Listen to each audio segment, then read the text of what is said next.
elle a fini par céder au cancer du sein qui la rongeait depuis de nombreuses années. Star de la série Notre belle famille, Suzanne Somers est morte le dimanche 15 octobre 2023. L'actrice avait 76 ans. Impossible d'oublier ses dîners en famille passés devant le poste de télévision.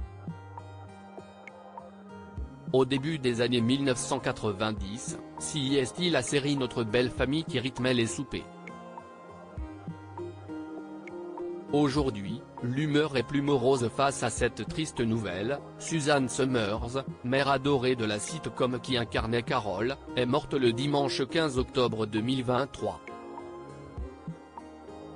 La comédienne de 76 ans a perdu son combat contre le cancer du sein qu'on lui avait diagnostiqué il y a 23 ans. CIST un véritable coup de massue pour de nombreuses personnes. Suzanne était entourée de son mari Alan, de son fils Bruce, et de sa famille proche, expliquait-on dans un communiqué relayé par People. Ils étaient réunis pour célébrer son 77e anniversaire, qu'elle aurait dû fêter le 16 octobre. À la place, ils célébreront son extraordinaire existence et veulent remercier les millions de fans et d'abonnés qui l'aimaient tant. Suzanne Somers avait aimé son époux, Alan Hamel, pendant 55 ans. Elle avait eu, auparavant, un fils Bruce Jr. Né de sa relation avec Bruce Somers dans les années 1960.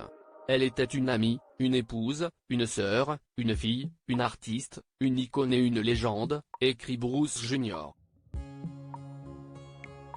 sur les réseaux sociaux. Mais pour moi, elle était juste ma maman. J'ai eu le privilège d'être la seule personne à pouvoir l'appeler comme ça. Elle continuera à vivre à travers moi puisqu'elle m'a appris à être gentil, à être présent, à aimer et à être aimé, à me soucier des gens, à exprimer mes sentiments et à toujours parler avec le cœur. Merci d'avoir été la meilleure des mères. Tu me manques déjà. Suzanne Somers avait mis sa carrière de comédienne entre parenthèses depuis les années 2000. Adorée du public, l'actrice avait préféré favoriser son hygiène de vie, menant un quotidien très sain et écrivant de nombreux ouvrages sur le bien-être. Évidemment, personne n'oublie les rôles qu'elle a tenus à la télévision. Surtout pas Patrick Duffy, qui a été son époux fictif pendant plusieurs années dans Notre belle famille et qui était resté très proche d'elle. Il s'était d'ailleurs vu quelques jours avant sa mort.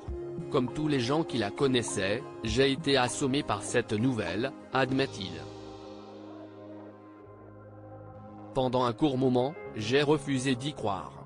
Ses appels, ses emails, ses visites, les repas et les rires me manqueront.